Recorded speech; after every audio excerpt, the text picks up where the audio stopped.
Okay guys, welcome to our channel. Sa pang-electrical na naman. Okay, pag-uusapan natin ngayon kung paano mag-install ng isa, dalawa, tatlo o higit pa na mga ilaw sa isang switch.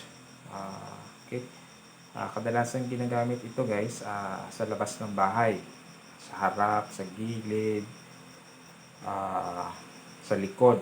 Okay, para isang switch lang siya. Okay, para sa mga mahilig mag DIY o dun sa mga gustong matuto ng basic na electrical. Okay, para sa inyo ito. Para dun sa mga master na, skip nyo na lang ito mga boss. Okay, guys, sa ilaw guys, itong nasa harap natin, demonstration natin, sa ilaw guys, ang ginagamit ay 15 amperes para sa isang ilaw, para sa mga ilaw. Okay, tandaan natin guys, walang polarity ang supply ng kuryente. Pero sa standard, color coding, yun lang, tsaka tagging para mas madali na malaman yung connection.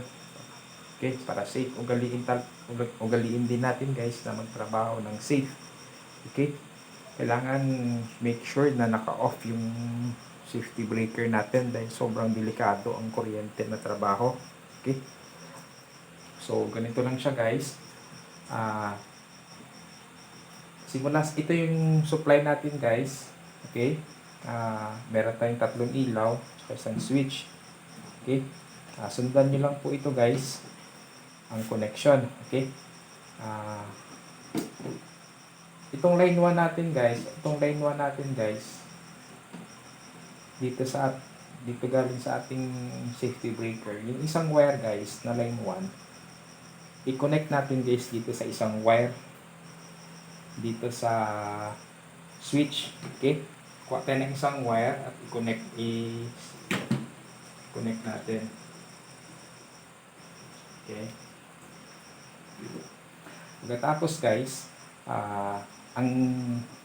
yung isang naiwan na wire guys sa switch guys, i-connect natin. Kuha tayo ng tag-iisang wire guys sa mga ilaw. Kuha tayo ng isa dito sa kabilang ilaw. Kuha din tayo ng isa, tsaka dito sa isang ilaw po, kuha din tayo ulit ng isa. Okay,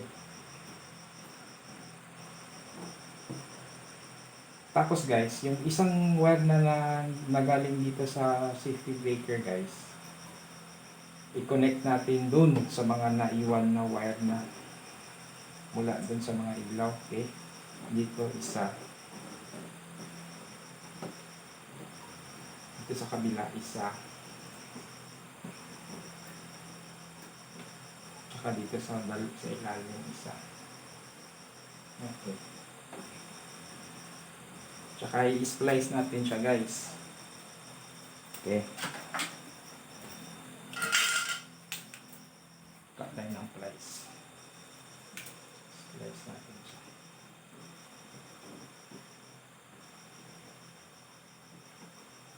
Okay, tsaka lagyan natin electrical tape.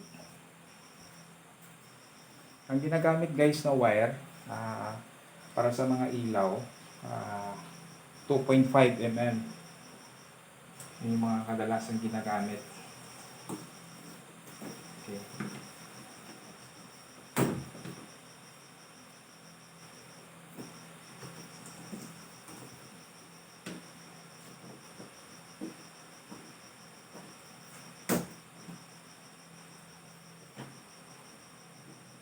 galiin talaga magtrabaho, kailangan make sure na yung mga breaker natin is naka-off para iwas tayo sa disgrasya. Okay,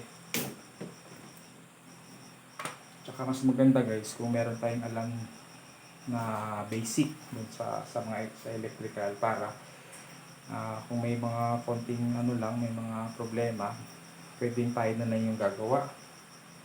Tsaka di na natin kailangan mag-hire ng mga electrician kasi medyo mahal yung magbayad, mahal ang bayad sa electrician, okay? So, tsaka pwede natin gawing trabaho sa baka sa susunod may magpagawa ng ilaw tapos may ano ka na, gusto mong alam mong kaya mong gawin mo pag pa ano lang ito ng ano pa pa ano lang sa sarili, okay? So subukan natin guys, i-on natin yung check natin kung okay, off natin dito. Ayan. Switch natin yung ilaw. Ayan. Okay. Ganun lang siya guys ang basic ng pag-install ng ilaw. Mag-isa, dalawa, tatlo, or higit pa. Okay? Para dun sa ini-install nga pala ito sa mga sa labas ng bahay, sa hallway. Para isang switch na lang. Yun nga lang, aksaya sa wire. Ganun talaga, mahal magpa-electrical ngayon. Ang material, sobrang mahal. Okay? Salamat sa panonood. Salamat!